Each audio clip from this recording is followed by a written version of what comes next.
Hey everybody, welcome to another episode of MC Fireside Chats. My name is Brian Searl with Insider Perks here as always with Cara Csizmadia from the Canadian Camping and RV Council. Got a bunch of very cool guests with us today. Daryl's actually going to be a regular on the show going forward. We're going to introduce him, tell you why he's here, what he's doing, things like that. But first, we're super excited. I realized I was talking to these guys before the show started. How the intro that plays here, it's beautiful for the people watching it on all the Facebook pages and YouTube channels and places that were broadcast live. But for all you people who are listening right now on Spotify and Google Podcasts and Apple Podcasts, it's like a nice melody, but you don't know what you're actually listening to. So this morning I actually ordered a professional podcast intro with some videos. Like Daryl was reading it to Cara before the show. Cara, it's not really going to sound like that. Is it a fire alarm? Somebody's going off in the background? Do we need to evacuate? Let's hope not. That's the good part about being virtual and not being in the same room. If there's a fire, only one of us has to leave. The show must go on. Yeah, I mean, we can pick up where we left off. So, professional podcast intro. Daryl was reading it like it's just going to be like, hey, you're watching Modern Campground, but it's got to be professional. So, I couldn't do it. Daryl couldn't do it. Cara could probably do it, but you're watching Modern Campground or something like that, right? With sound effects and something cool like that. So we'll have a professional intro. Maybe it'll be great next week. We'll see how that goes. But we'll start the video component to it, but it'll talk, be professional and that stuff. So lots of stuff going on today. We got Mark Kep on the show. If you don't know Mark Kep, why? I'm sure. What you've been doing. Well, I appreciate that. You even need an intro. Mark Kep, jack of all trades, he's going to introduce himself in a second, but we got today because we're live in his 2 of 27 groups, or however many he operates. The two big ones, RV park owners, operators, managers. There's like 17 keywords in there. I don't even know what it is. Yeah, it's long, and it's got like 200 members in it. All kinds of amazing, interesting discussions. So we're live in there today for the first time. Looking forward to continue that partnership with Mr. Kep and his groups. Going forward to bringing you guys value. And if you have questions during the show, let us know underneath. We're happy to answer your questions, bring you on the show, talk about all that kind of cool stuff, and involve you guys as much as possible, topical discussion, stuff like that. And then we're in the getting into the RV park business group. Is that what it is? Yes, sir. So we're live in that group as well. Another 1,800 members there, so we're excited to kind of grow that relationship with Mr. Kep. And then we got Casey Cochran on here from CampSpot, as always. Really cool reservation system. You guys just introduce yourself. Like Mark, give us your bio, your feel. Yeah, so you mentioned the groups. We started these Facebook groups to help parks better operate themselves, and they've become entities of their own. So our whole purpose there is to help owners better operate and run better parks. So love seeing that happen. And then on our side, we run campgroundviews.com. It's a search engine for campgrounds. We just launched the new campground virtual tour technology that is absolutely blown up. So we're not doing too much, just a little bit. Just a few things here and there, right? We're definitely going to talk about virtual tours later. We want to hear about that stuff. First, Casey, Jack of CampSpot, Jack of all trades, what is your official title? Director of Business Wizardry or something like that? Yeah, Director of Business, something like that. Yeah, I kind of head up our business team over at CampSpot, so I get the pleasure of working with our marketing, our sales, our support, our account managers, all that good stuff. So yeah, CampSpot, reservation system, one of many that are out there, just trying to do our part to help campgrounds progress and move into this century and not spend so much time on the phones and automate processes. And our goal really through and through is to drive revenue. That's what our focus is. But a lot of great companies out there, we like to put our hat in as one of them. Well, I think that's why we all get along so well, right? Like the people who are on the show, obviously there are many others in the industry, but specifically like CampSpot's trying to push the industry forward. Mark's trying to push the industry forward. I'm trying to push the industry forward. Dale, brand new, hadn't done anything yet, but I'm hoping the same thing. Cara has all kinds of suggestions. She's always trying to suggest with CCREC and push that association forward. So Yeah, I think that's what we're here to talk about today, right? This Modern Campground, this brand new site that we've launched and conceived, and Daryl is my editor of. Introducing him, you guys are going to see a lot more of him. He's going to talk here in a second and kind of give you an extended bio about himself. But we're going to basically make him the face of Modern Campground, because who really wants to see my face more? No one. Yeah, it's way too much. I can just turn off my camera here. We can just do this, and I can just talk that way. Yeah, it looks much better that way. I didn't have wrinkles or anything. Did you see that? Like, it's completely smooth, the circle and all. Nice. So yeah, Daryl's going to be the face of Modern Campground. He's going to eventually do interviews for us, articles, original story, be in contact with all the people, all the things, and all that kind of stuff for me. So super excited to have Daryl here. Tell him a little bit about yourself, Daryl. Oh, hi, everyone. My name is Daryl. I am the editor of Modern Campground. Very, very excited to be here. I'm from Hawaii. I'm Hawaiian. We moved a lot as a kid. We moved a lot since I grew up in a military family. So I am a Army brat. We moved from base to base. So I lived in Hawaii. I lived in Okinawa, Japan. I lived in San Francisco for a little bit. Moved around, lived in Florida. I'm currently based in Manila, the Philippines. This is basically where I decided to station myself. I worked with the travel industry for an extended period of time. I guess since I traveled a lot, it basically never left me. I worked for business travel and leisure travel. I was marketing guy. I was a sales guy. I was doing digital marketing and helping with copyright and writing and covering news and media and conferences and all that. And I'm happy to have landed here at Modern Campground and with Brian. So I'm looking forward to more. I'm super excited to have you, Joe, because like we stumbled onto Daryl, like it was an accident. And it's literally like that, yeah. Right? But his breadth of experience, he does really good writing and stuff like that, and like his global experience, I think, is a perfect fit for what we're trying to accomplish with Modern Campground. Because yes, we're definitely going to cover the U.S. and as you heard, he lived in Hawaii and San Francisco for a good portion of his life, but he's also lived in so many other places like Japan and the Philippines and all those. And so I feel like he's got that global perspective over the industry that maybe somebody who's always lived in the States or always lived in Canada or always lived somewhere else, right, might not have. So it's a super great fit, and we're looking forward to having Daryl's going to be a regular part of the show here. He's going to, I don't know what we'll have to do, Cara, but maybe cover 3 to 5 different news stories where we can kind of have a discussion about it every week or something, or he'll do we'll talk about that, right? Yeah, I was going to say, I think it'll evolve over time as we see how things fit together. It's great. It's always good to have another voice at the table. I appreciate it. Yeah. Well, and Thank Brian, can you define what Modern Campground is? Because I mean, you've mentioned the name, but make it really simple. What is it? Yes, so people know? we're going to do that in a second. Oh, okay. Before we get there, like it's basically it's an outdoor hospitality news site for RV park and campground owners. So we're covering, we're going to go through that. We're going to talk about all the things that we're covering, all the innovative stuff. But first, I want to let's have a general discussion of like the state of the industry is like, because we talked about innovation.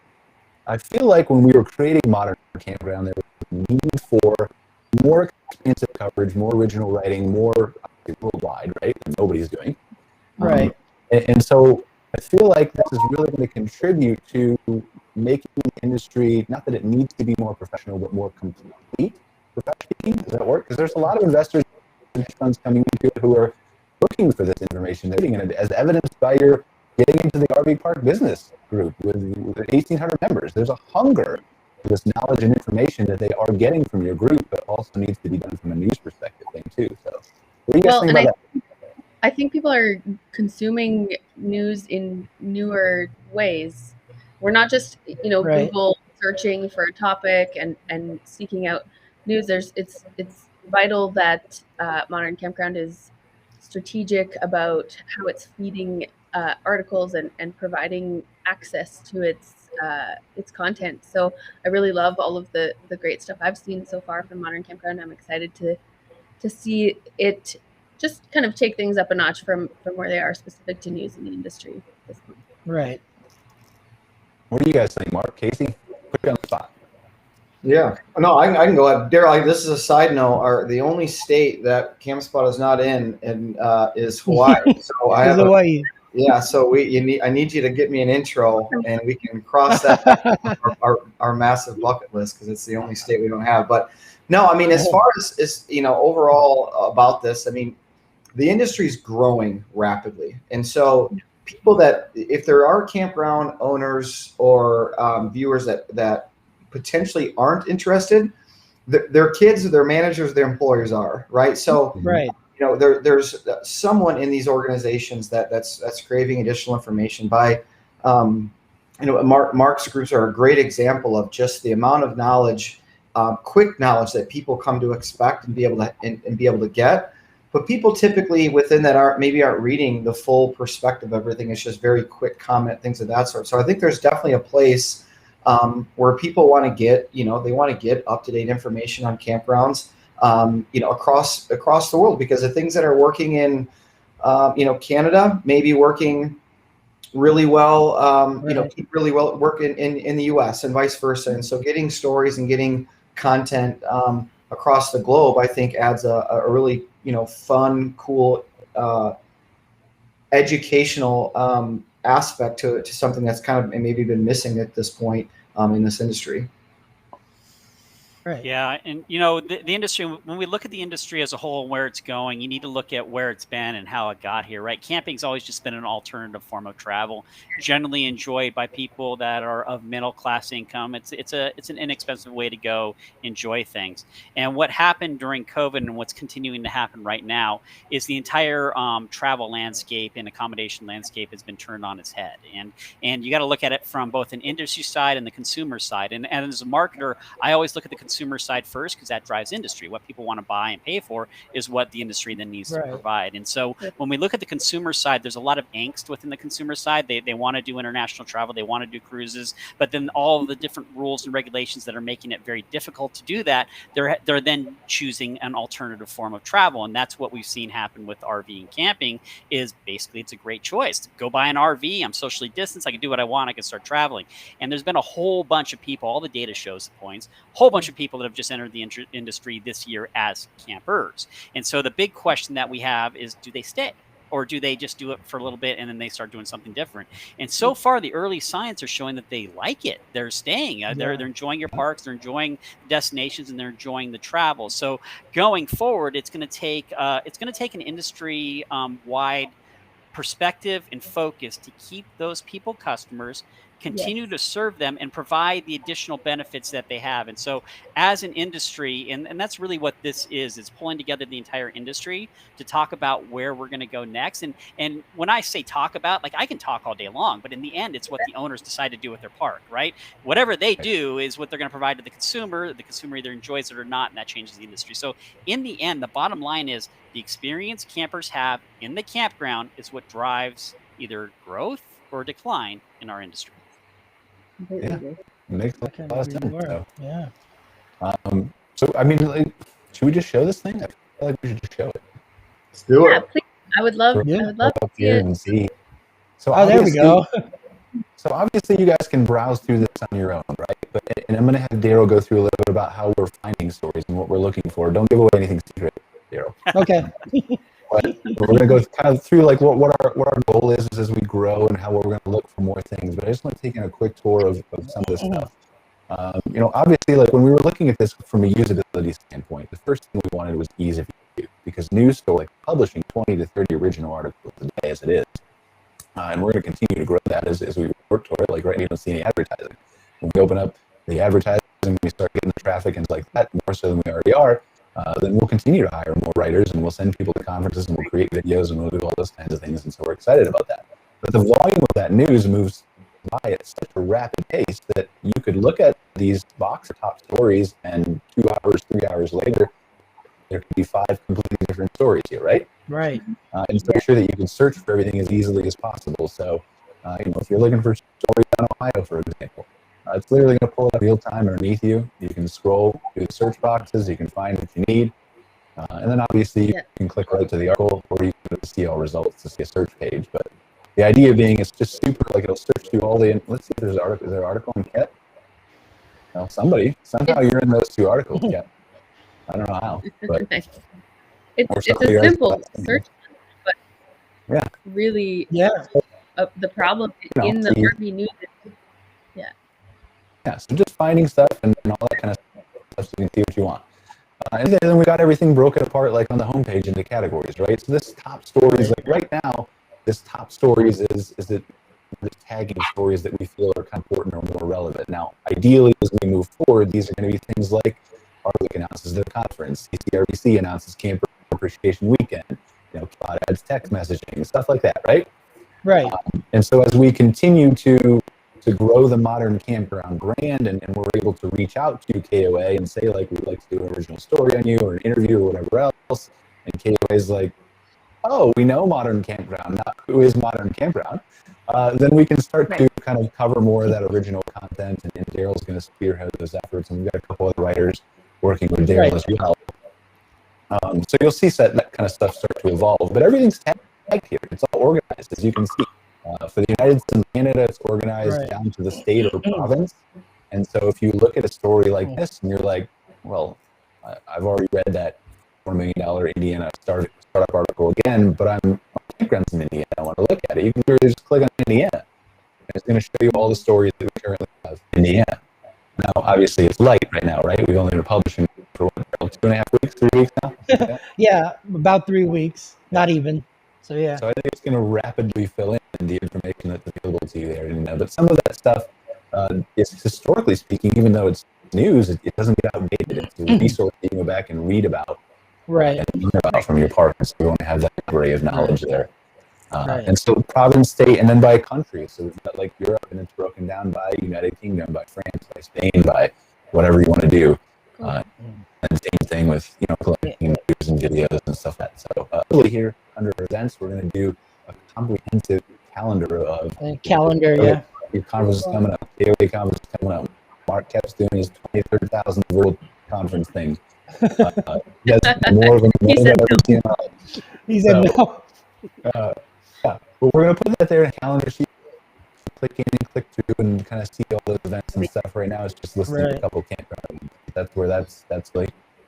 Apparently, Daryl can't work 100 hours a week. It's not. I'm trying. It's 1 a.m. where he is. Ask me to do that, so we got to just do this bite size, little by little. Yeah. But then again, underneath there, real quick, we got it broken down by USA, by Canada, the top stories, by Europe, underneath that. Right. Oceania, which I still just want to call Australia, but it's Oceania. I feel like they renamed it when I was grade, but I'm still not used to it.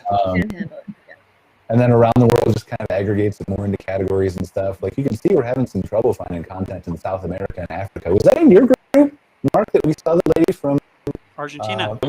Patagonia? Yeah. So, we want to find some, maybe we'll reach out and try to interview her or something. So, right.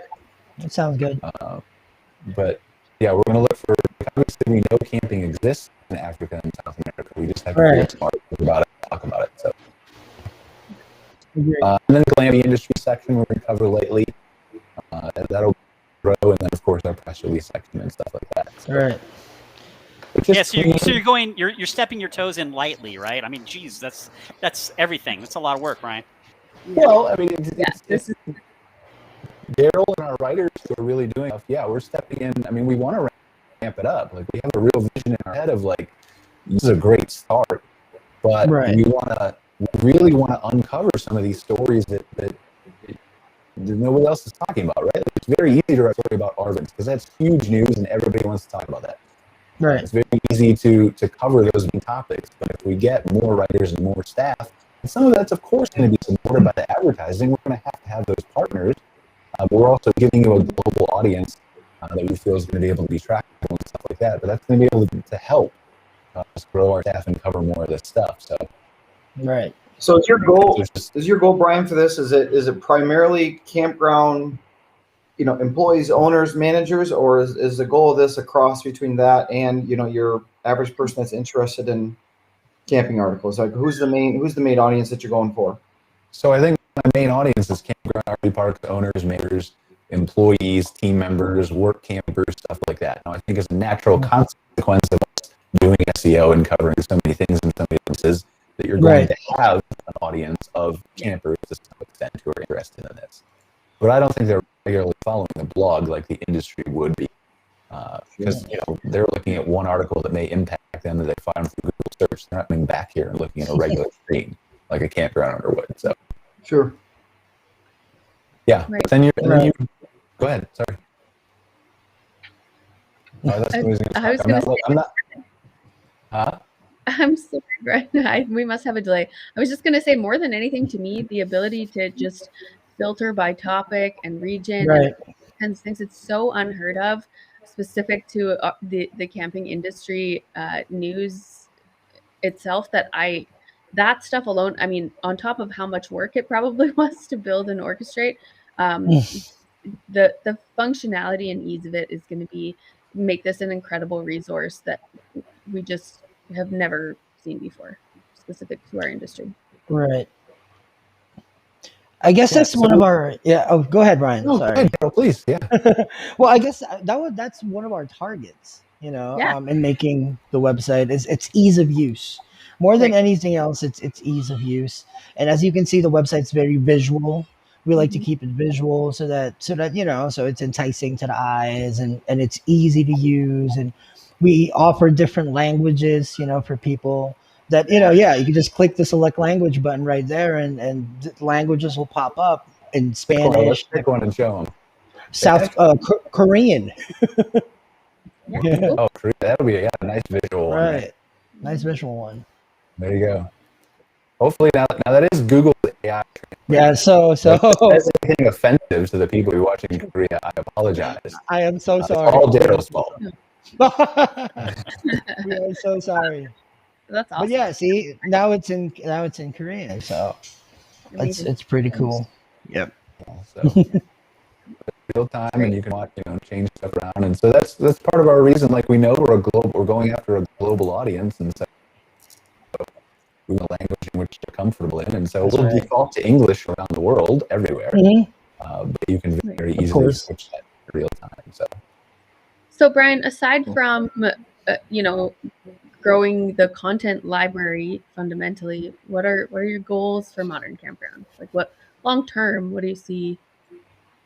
I mean, long term, what I really hope is to continue to bring in addition to the original content, right? I want to send people to all the conferences. I want to have them tell the stories of individual park owners and their struggles at their park, or what they did really well at their park, or even cover individual campgrounds, right? Like, some of this is a new renovations I did at my park, or I added this, and this is how much I spent. Mark's groups are such a huge resource of information, but they also go by super fast, right?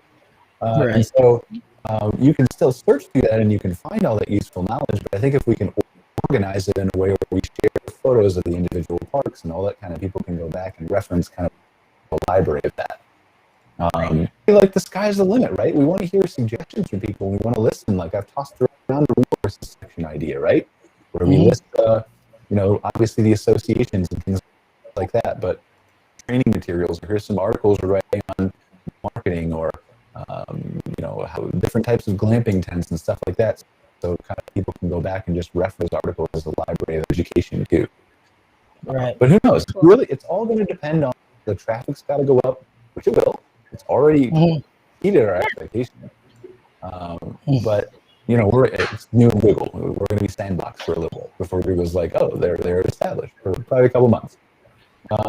So when we get there, we'll open it up to advertisers and all that kind of stuff. And the more that we're supported in the industry, the more we're going to support the industry. And that includes the suppliers and the vendors who are placing ads and things like that too. Supplier profiles are going to be an option for our advertising, where you can have like a permanent kind of press release center where you'll have videos of your company and you can link to your website, your social media feeds, and we'll have all the press releases you've ever published on the site. So those kinds of things. We're just trying to innovate and figure out ways to help people. Yeah, I love it. Right. But beyond that, like, we're really trying to push into technology, right? So we're just jumping into this article right here, just British Columbia as an example.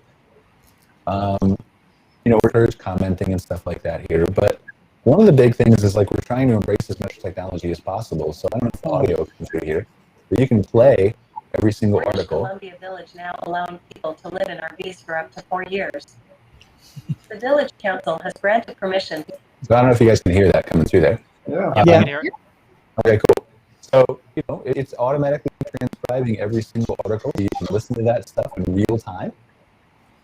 And so if you're in the car or you are busy and you're sitting in your office or something like that, then you can listen to the articles instead of scrolling through and reading them. So that's something we think is super cool. And on the right-hand side here, you're just going further into the audio game, right? Like you can listen on Apple Podcasts. If you're an Apple Podcast regularly, you can go right to Apple Podcasts, and the audio from the articles are literally right here. Starring Beth in a big RV. Cool. Kimberly, the wife of James Van So you can literally have a feed of your daily campground news that's going to publish this instantly on Apple Podcasts, on Google Podcasts, Spotify, Stitcher, dozens of other sites. So whatever you use, chances are our podcast is on there. And if you have one where it's not, let us know. But we want you to be able to listen to a news feed, because maybe you don't want to go back to the site. Like we were showing you, Mark, on news.google.com yesterday. Wherever you listen or hear or read or whatever is your preference, that's where we want you to consume this news at. We don't always force you back here to read the individual articles if you don't want to, or if you prefer to consume in a different form or fashion. We're on Alexa too. We've got an Alexa skill if you've got an Alexa, where you can add us to your flash briefing, which is Alexa, tell me the news in the morning or whatever, right? And you can add Modern Campground into there, and it'll read you the top stories through Alexa as well. So just super cool stuff. Go ahead. No, I was just saying, it's great. I'm not looking at the video, so when I screen share, I have to look at the other tab, and so I can't see your guys' facial expressions and all that kind of stuff. We've all been holding our hands up for 20 minutes. No, I'm just kidding. It's over. You've seen the website. No, but then underneath that, obviously, we've got comments and stuff, so you can log into Facebook and all those kinds of things and leave comments. And I know that's kind of an old school thing, but we want to encourage some discussion there and things like that if we can. And then, subscribe. It's super cool. We're not sending a newsletter yet. It's definitely in the plans. We're going to segment the newsletters by whatever topic you're interested in. So right now, USA, Canada, Europe, breaking news, top stories. Might do text alerts, breaking news. It's something that people are interested in. Maybe we end up breaking it out into state. I don't know. It depends on the volume of stuff that we're covering, right? Right. If it's a weekly email, then maybe we can do that. But we've got all that kind of stuff going on. So, opportunities for you to read about advertising, share your press releases, share your events with us. If you're an association, you've got an event coming up. If you're, whoever. So, right? Brian, where do people send the press releases? Right here. So you just click send your press release, and there's a form right here. You just fill out your name, your email, briefly tell us about your news. You can attach your docs, your PDFs, images that you want. You can choose the date that you want us to publish it. So if it's a secret until October 31st, you can tell us that. You can't publish that. So. Nice. That's Very cool. And then same with events, right? So if you got an event, it's easy. Send us photos of your events. We can publish all that kind of stuff. There's supporting documents, all that kind of jazz. We want to make sure that you do all that. And then we're looking for columnists too. So if you're watching the show and you want to write, we're not taking the one-off guest posts right now. I think eventually, and maybe that'll be more Daryl's decision than mine. But we want to have regular columnists, and so if you're interested in, obviously you're Casey, for example, right? We're going to have a camp spot or a camp spot once a week or once a month. But if you want to have a columnist from Camp Spot on there who can come on and who can write about, dynamic pricing and site lock fees and text messaging and why those things are important, and then, oh yes, by the way, Camp Spot offers it, 100% fine. We want to provide value to the guests and stuff like that. So we really we're going to open up to columnists. We'll give you your own bio, link back to your site. We'll introduce yourself and talk about it. It's going to be SEO'd for authors, so you'll show up in search everywhere as an authority, and kind of grants you that's for benefits that way. So I don't know. Is there anything else I've missed, Daryl? I feel like we'll go into the philosophy a little bit about it, but have I missed anything? With sharing, we've actually covered what we wanted to share about Modern Campground, and about the future and where it'll lead to in a couple of months. I feel like once Google starts taking notice, it's one of the most important things to take into account is when Google finally notices us in a couple of months. That's when I guess me and Brian will start talking about getting advertising in and start, running things with advertisers. And, again, the more we take from the industry, the more we give back to them. It's kind of like the philosophy here. So yeah, I think we're on the right track, Brian. Cool. Yeah, I think so. I'm excited. Yeah, and again, we just want to hear feedback from everybody, right? So we're broadcasting in Mark's groups and on the Canadian Camping and RV Council Facebook page and there, and a bunch of other places. And so we want to hear from you guys. Like, if what we're doing is good and great and you love it, then tell us. And we'll be doing more of it. If what we're doing sucks or there's an article you don't like or whatever else, tell us. And we won't do it again.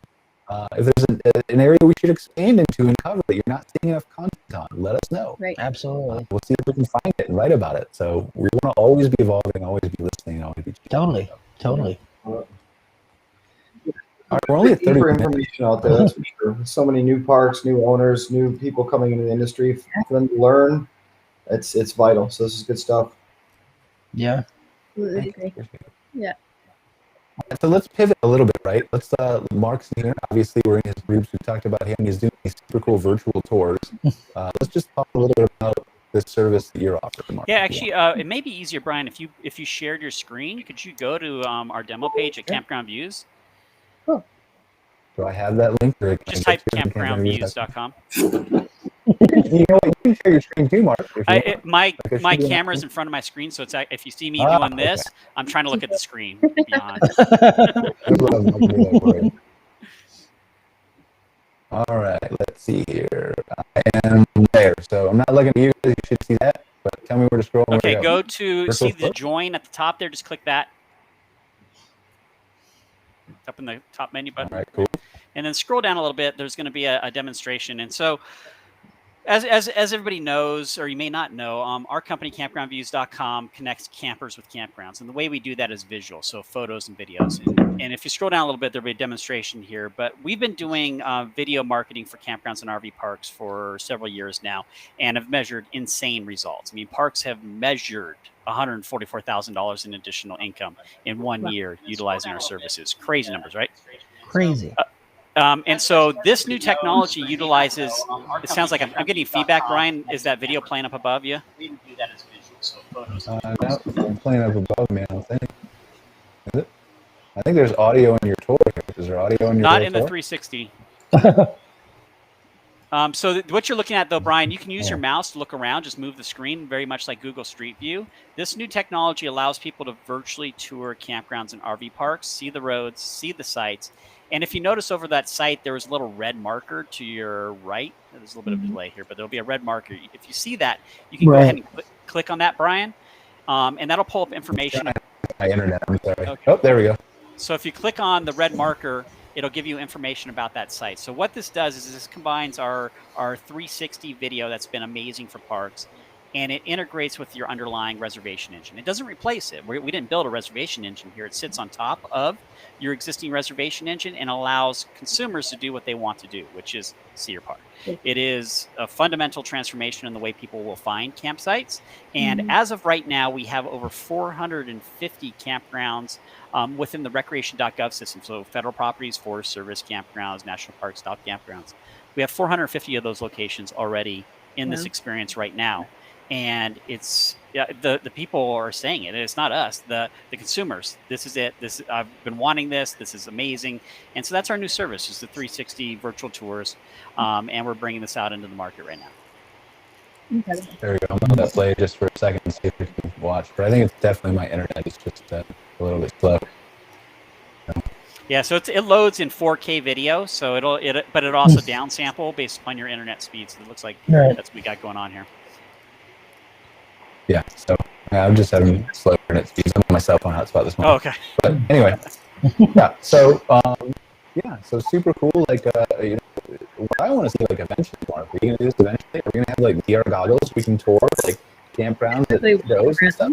This would work with VR goggles as it sits right now. Whoa. Most people don't use VR goggles, but what we're going to be doing is adding in more features on this. So again, this sits on top of the underlying booking engine.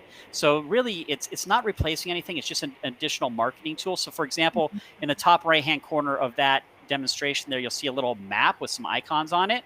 That's the actual coordinates of the camera as it traveled through the park.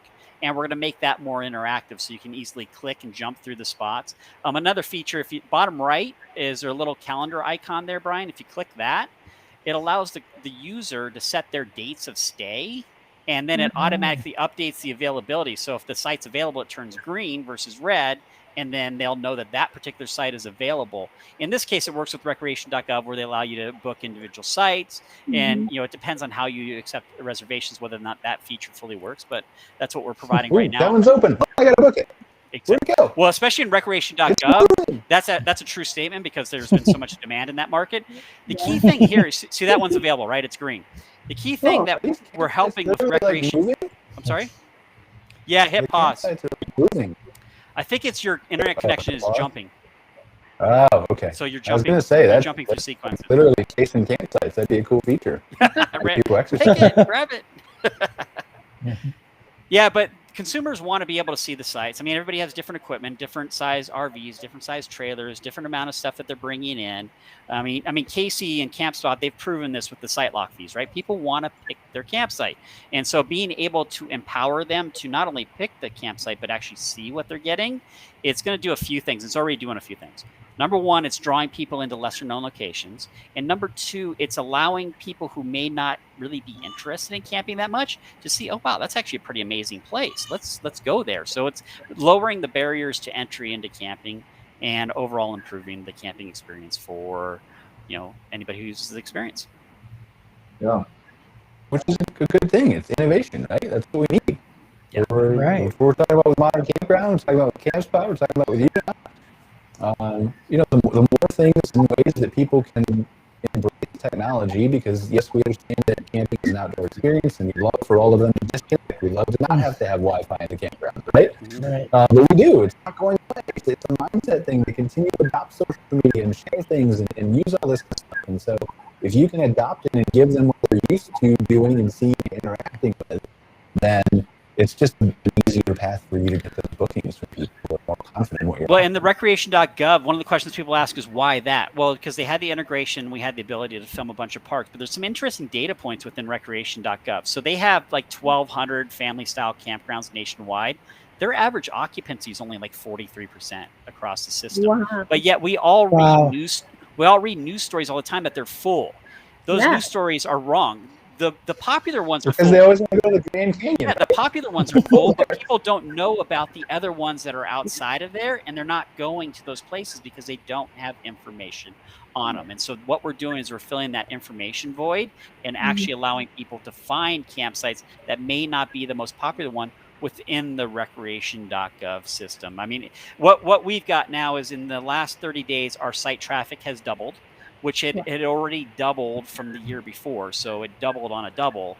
And that's just kind of validating that people want this experience and they're kind of clamoring for it. So we've got something here. And if any private parks are interested in evaluating this for their location, we can do it for them. And, let's connect. Cool. Yeah, sure. Cool.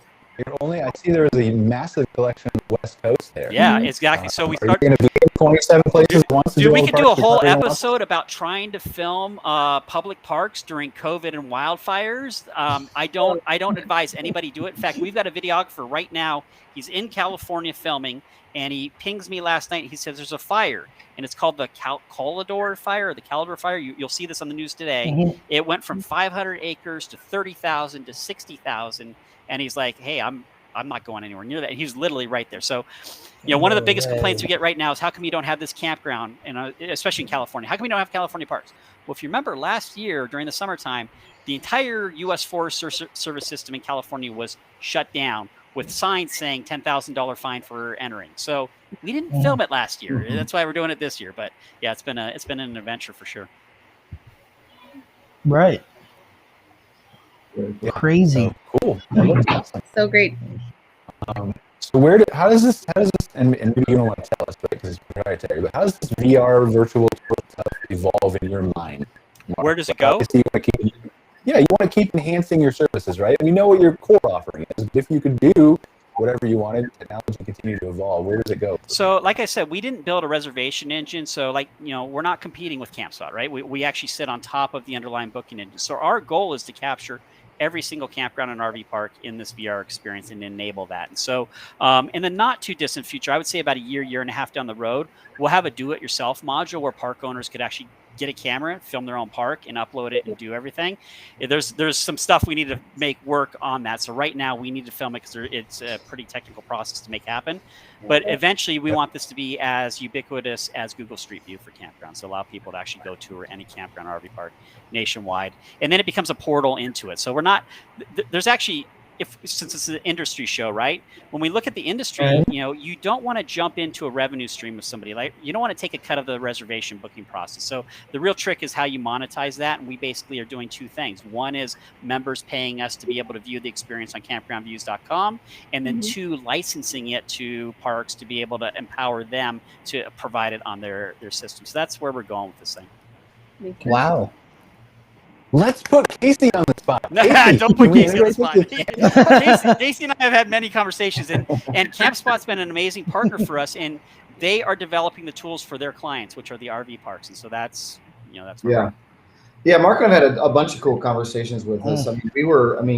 Again, I love where the industry is going, because even CampSpot was innovative in the sense by just providing a map, right? That was like new people that say, hey, I want to be able to choose a spot and get an idea what it looks like just with photos and just an overall map layout. So, we started there, and we love the idea of continuing to progress towards parks that want to enable video and want to enable things like that. So that's definitely something on our radar to continue to vet out the need and vet out how much interest there is with parks. The public sector, though, it's brilliant. It was the right play to start there for Mark and the group, because the ones that are super popular, even within those, you try to get a certain spot, but the location can make such a massive difference in your camping experience. That's why we focus on at least building a map to understand where you're going to be, and allowing people, alluded to this earlier with lock site revenue. And even that being, we created that in 2015. And there's a lot of places that have followed suit with that, and they should. I just got these numbers in this morning, so I think it's, that's why I'm sharing them. But, there was, since in the last 12 months, there was over $9 million generated for parks and lock site revenue. Wow. This is just your CampSpot. Right? So this is a significant amount of money of people saying, I want to know where I'm going to stay, and I'm willing to pay additional for it. So we know location's important. We know that people have a genuine interest. The highest park last month, a park made $58,000 in lock site revenue just last month. In 1 month. In 1 month, yeah, which is insane. And so this, I am in the wrong business. A lot of people are saying that right now. A lot of people are saying that's why you have so many new RV park owners right now, and campground owners that are out there in the space. But it's just incredible what just allowing people to see what the park has available, and allowing them to choose their spot, what that does, for the consumer satisfaction, but then obviously the parks get to take advantage of that as well, because it is that part of their booking experience. So for CampSpot, for us, really moving forward, we had a big growth season. we had the last 2 years were some big growth for us, and with that comes, sustaining that, right? Being able to, take 100 times the load that even you could even, when you take the amount of additional parks, you take the amount of additional users, and then you take the traffic from consumers that just went nuts, that are looking on these and looking for sites and things of that sort. So for us, it's been a big year of what is going to continue to push the envelope forward, right? What are the feature sets that are actually going to continue to stick with our business model, which our business model is to drive revenue. It's to make the parks as much money as possible. That's our goal. With that comes automation. With that kind of can come with some of these, fun features. But overall, we're going to choose a revenue generating feature over a fun feature every single time. And for some campgrounds, come on, Casey, we need fun. Yeah. Well, can we get when somebody makes a reservation? Can we have? Yeah. Well, no. Parks will say, I want to be able to change the colors in my grid, and I want to be able to, I want to be able to edit, text fonts and stuff. And we're kind of like, well, that seems fun, but like we really want to focus on what's going to make Parks more money, and we really want to continue to innovate in that regards. And we've done a good job of that. We've done a really good job, I think, of that so far. But we're, our job's not done yet, right? I mean, anything we create or we innovate, someone else is going to, have it within a year or two, right? So we know that you have to continue to push forward, to continue to be a leader in this space with, what is it that we can do to help these businesses continue to thrive. And so a lot of cool things we have coming down the pipeline with different integrations and with different smart pricing features and ways that parks can maybe not have to have a data analyst on their team, all the time looking at rates and revenue and looking at occupancy, and can technology and can algorithms do that for them. So those are the things that we're focused on and that we're rolling out and really excited for what it's going to do for these parks. The most exciting part of our job still is when a park's hesitant to come on, in the sense of, I don't know if I want to take online reservations, or, we've been doing it on pen and paper forever and it works fine, or, we have a system that's always worked, but they don't quite know all the benefits they can get from just using technology. And then seeing that after a season or 2 seasons and say, there's some learning curves, of course, but our revenue went crazy. Our revenue went up. $15,000 this month on lock fee income. Yeah, and that's the fun part. And then what you get is, hey, we're expanding.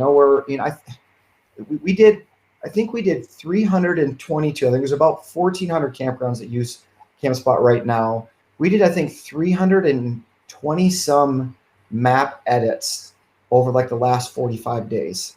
Wow. So what does that mean? That means that a third of our customers are doing some sort of expansion or change or doing something in the park. Well, how do you typically do that? You do that because you're making money, right? I mean, usually that's the case. Usually don't add more cabins if you're hemorrhaging cash. You usually do that because you had a great season. Now, every campground probably had a great season, but how good can it be, right? How much additional revenue could be made? And that's what's just so exciting for us to see is, hey, we're adding some more cabins, or we're expanding this. We're adding 5 more sites, 10 more sites. We bought another campground, like we've seen that a ton, where it's like we had our campground with 40 sites, and now we just bought one that's 90 sites. And it's just exciting. It's cool to see. It's cool to see the success in the industry, and it's cool to see, the role that we get to play, in a small portion of assisting with that. Well, 1,400 parks. I mean, where were you at a year ago, Casey? Do you remember a number of parks that were utilizing CampSpot? Yeah, we've grown 600 parks the last 2 years. Wow. So like 570 2 years ago, and I think about 640 this past one, and so it's cool to see. Like I said, it's the industry is obviously needs it, right? The campground owners and managers and staff. It was brutal this year. I mean, the amount of phone calls and new people camping. I think we had more than 50 parks like wave the white flag and literally put on the website, we're only doing online reservations. You cannot book a reservation with us. And that takes a lot of trust. Yeah. And for those parks that did that, I mean, what was their experience? Did the consumer? I know what the answer is going to be on this, but I'm leading you on this one. Did the consumer complain and say, "Oh no, I really wanted to call and wait on hold and talk to you," or like, "Sweet, I'm going to book online"? Yeah, well, what it did, if anything, is of course you're going to have some frustrated customers that I just want to be able to get through and talk with someone, and you got to have a lot of confidence in the system. I'm not saying just us; other places probably doing this too, but in order to think that, okay, this system is going to show everything that we have available, there doesn't have to be any workarounds. There doesn't have to ever be an excuse or a unique reason of why you would need to talk to someone on the phone. Mm-hmm. But I mean, what the experience was, they said, I cannot believe how much time I had back. I can't believe, how much it didn't affect our occupancy, how much it didn't affect our revenue, and how much of my life I have back. Now, does everyone have to go to that extreme? Of course not. You don't have to fully do that. But we've had a lot of parks this year too, kind of get the nerve or the confidence to say, even while they're answering the phone, hey, everything's available online. Go ahead and check there first. If you have any problems or questions, give us a call back. Well, what happened? No one calls back, right? No one calls back because they go on there. They give it 3 seconds or a minute to get an idea of what's available, and they're good to go. So is that the right fit for every campground? No. we still have campgrounds all the time that are saying, we like to vet them out on the phone before they can come here. We like to talk with every single person before they come to the campground. And I'm going, that's bananas. Like, that's crazy. But it's your world, right? This is your park. You get to do, how many people are you turning down over the phone like that? You're sensing their voice makes them, someone you don't want in your park, and you're like, I'm cutting you off. But that's still the industry, right? So we gotta come up with features and ways to keep moving forward with park owners that still have that kind of mindset. So, right. I mean, I'm not saying I'm right, but gamification feels like the way it goes, basically.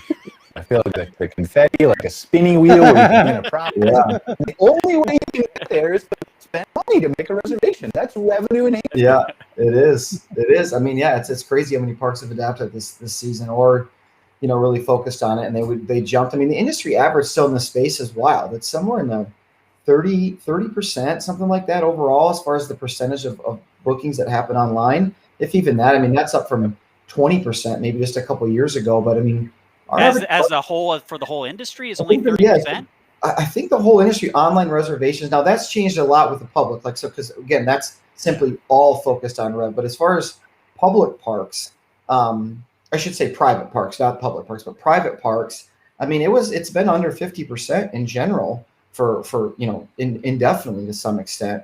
And that's changing very, very quickly. And we're seeing parks go from either no online reservations to immediately 60, 70, 80% their first season. I mean, just you think about the amount of phone calls and time that is. I mean, it's incredible.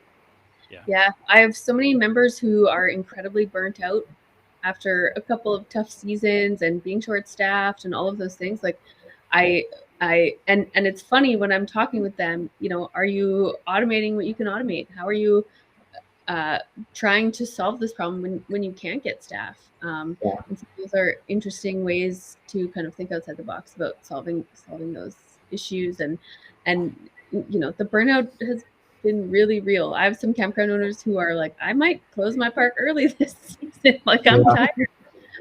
Well, and Cara, we've seen that in the group. There's been a lot of longtime members who actually sold their parks this year. They just, I'm done, and they're selling. And so we're seeing this transition right now. I mean, what is your advice then to owners that are in that position right now? Right now, yeah, I think, like I said, automation. If you're still taking all of your bookings via phone with paper and pencil, like, maybe you need to rethink some of the ways that your daily operations go, so that you can streamline stuff and take some pressure off your shoulders. I know it's tough to kind of give up. I mean, I was a campground owner for a long time. It's tough to kind of, like Casey said, have confidence in that automation and let go of some of those reins a little bit. But it can really shift your daily operations stuff. Now you get to kind of focus on your guests who are in the park, and that always typically has a very positive kind of impact in my experience as an owner, on my daily life. So there are ways to strategically kind of shift how you operate that can relieve some of that pressure when maybe you don't have access to staffing. Yeah, staffing's been a big topic. I mean, it's hard to find employees in general, right? And so you add that to where traditionally that wasn't an issue or wasn't as big of an issue, and then you add the demand of the amount of people that are interested now in camping or want to go camping. It just amplifies itself. So yeah, I mean, automation is definitely key. And even the process of signing waivers manually, and doing some of those things and checking and gathering that guest information, and you got to have all that stuff. It's all necessary, but to not have it automated. And to be honest, I mean, if you're campground, if someone can't choose, and I'm a little biased here, of course, but if a consumer can't choose their spot or their location, at least see the park layout and get an idea of where they're going to be, what's it going to do? It's going to generate a phone call. I mean, it absolutely is. I mean, people want to know whereabouts they're going to be at the campground, and there's no. It makes the experience. So by not having that, I mean, it fundamentally adds to the amount of phone calls you're going to get. There's no other Yeah, we've like with the 360 stuff, we've measured parks have directly measured a drop of 40% in phone calls just by allowing the consumer to see the park. I mean, and that's 40%. Imagine 40% of your phone calls going away. And that was, one of the things with CampSpot. I know you've got data, Casey, on the increases in online bookings when people utilize your technology. You see these massive increases. And so there's all these data points. So I think for owners, there's two hurdles. One, there's that fear of the data, but the second thing is the technology. A lot of owners may not be tech savvy, and that's a fear too. And so one of the things is it falls upon like CampSpot or the other, whoever their software engine is to make that user experience more beneficial. But I'd also encourage folks, if you aren't tech savvy in the off season this year, maybe do some online training programs. Just get to know Windows or Apple or whatever. Just do a generic tech training so that you can get more comfortable with your device and your technology. Because the reality is we saw a massive amount of people enter the industry. It does not look like they're going away. And unless, barring some unforeseen circumstance, you're going to have another record year next year. So you need to start thinking about getting ready for that one. It's already there. I mean, the advanced booking data that we have, we'll release this soon. I mean, it's up over, I believe it's up over 60%. I mean, and we have parks that are legitimately 40 to 50% full next year on those weekends. I mean, it's the advanced. I mean, we're doing a big push here in September, October, like telling parks, like, let's get your pricing ready to go as quickly as possible, even though they might still be open. Traditionally start looking at this in January and discussing it then. It's like, do it now because people are booking up. People are booking this stuff right now because they experienced this year not being able to go where they want or not get the spot that they wanted. So they're booking it up now well in advance, which is best case scenario. I mean, that's where you can start to look at, you're increasing your prices 7 months before the reservation date is even there because the demand's already there. So you can set triggers on your pricing and start increasing things. And you get a lot more strict with your cancellation policies and things like that. So, I mean, so many campgrounders are so hesitant to have a strict cancellation policy, thinking, oh, well, what will Mary think if, they cancel? I don't give her 100% of her money back. It's like there's 30 other people that want that spot. And if Mary's not commit to it, and if she does and she cancels, there's a penalty to that, right? Because you're using up your valuable inventory. So it's been a good learning year. Hopefully some of the data that we can provide will help shape that a little bit and stuff like that. I mean, to bring this full circle, the avenues that Mark has and the avenues that Cara has with her platform and Brian and Daryl that you guys are pushing out. I mean, this is the information that the industry needs, right, to help them move things along. And this is the type of information, exactly what Modern Campground and these different groups provide. It's this data, right? It's this information so you can help run your business a lot cleaner, a lot more effective. Charge lock fees. Absolutely should. Can we do that? Can we do that on Modern Campground? Find a way. Can we charge people to lock an article? I'm confident. Maybe like a pre-release of the article 30 seconds before everybody else can Or just lock it on your site and then it never. Right, exactly. I think we have that technology. I think we can do that. Just click on the article and there's a box that says, "Sorry, Steve is reading this now." Steve's done. I'll give you an extra $5 to lock one of our articles in there for Right on the top. Yeah. That's awesome. So I think we're almost out of time, gentlemen. And Cara, is there anything that you guys want to wrap up with, close out with? No, I'm excited for this, man. It looks great. The content's good. The industry's hungry for it. So excited for you guys and where this goes. Yeah, and for the two Facebook groups that I operate, you'll see these on a weekly basis from Modern Campground. If you like it, let us know. If you don't, let us know also. We're very open to feedback on this. No, if you don't say anything. Mark might just let Brian know. Don't bother with me. But you'll see more of these things. Again, the whole purpose is to get you more information. So let us know if that's helping you out or not. Please. Awesome. Yes, please. Awesome. We're really looking forward to it. Thank you guys again for watching this episode of MC Fireside Chats. Again, we're available on all kinds of different Facebook pages. You can go back and watch us later, YouTube channels, all that kind of stuff, as well as podcasts, Spotify, Google, all that kind of stuff. Just really looking forward to continuing to innovate the industry, to change what information is out there and all those kinds of things, and obviously continue to work with all the people here on fun stuff. So Daryl, like, what do we got? Close. Like, is there anything else you want to say, Daryl? I feel like you're the person. Well, I just want to thank everyone for being very warm, and I'm really, really happy to be here, and I'm looking forward to the next episode. Aloha is what we like to say. So, oh, we should say that, right, Karen? Like, we got to tell them what we're doing next week. Yeah. oh, So it's half a secret and it's half not a secret. So we'll say, like, reaching new audiences will be the title, but we're going to talk about a couple different things primarily, right? One is going to be amenities and attractions at your campground. So, like, unique things you can do to reach a new audience, to bring people in that maybe not every campground is doing, or not a lot of campgrounds are doing. So we're going to do that. We're going to be a super cool on location somewhere, not sitting here. Inside, and so it'll be really entertaining. We promise. that'd be And really then talk cool. about like reaching new markets too, right? So we're gonna have Shane Devenish on, a couple other people talking about reaching into Canada and targeting markets there, both from a campground perspective and a supplier vendor perspective too. Just to talk about how you can do things like that, and obviously other countries too, but U.S. and Canada specifically. Fun fact, Brian, just I got this data in front of me. Last 12 months add-on revenue we've had, it's been over $22 million in just add-on revenue. Wow. So what you're talking about next week is really, really, really important because of the amount of additional things people are wanting to buy to enhance their camping experience. So have fun with that one. Grab the dollar. Awesome. Thank you so much. Sounds I appreciate you guys watching. We're wrapping up here. We will see you next week. Thanks again, guys. Thanks, guys.